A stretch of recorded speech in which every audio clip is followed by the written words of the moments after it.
इंदिराजींनी जो काही प्रयत्न केला होता त्यामुळेच इंदिराजीची शहादत झाली.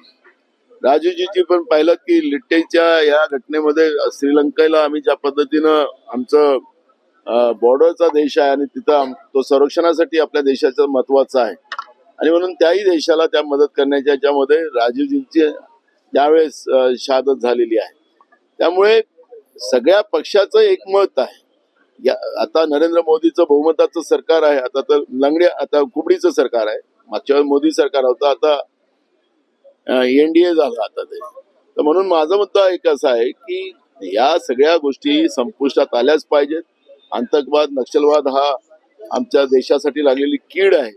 ही कीड संपली पाहिजे. त्याला काही नवीन काय नाना 2-3 दिवस असलेले धनंजय भाऊ अधिवेशनामध्ये काल ज्या पद्धतीनं क्लीन शीट देण्याचं काम काल मी म्हणालो की मुख्यमंत्र्यांनी जे काही उत्तर दिलेलं आहे ते उत्तर एका वकिलांनी आपल्या क्लायंटसाठी ज्या पद्धतीने जे बाजू मांडतात आहेत त्या पद्धतीचं उत्तर आहे. ते मुख्यमंत्र्याचं उत्तर नव्हतं. त्यामुळे आता त्यांच्या क्लायंटला त्या ठिकाणी क्लीन चिट मिळालेली आहे. त्यामुळे क्लायंट आलेले आहेत.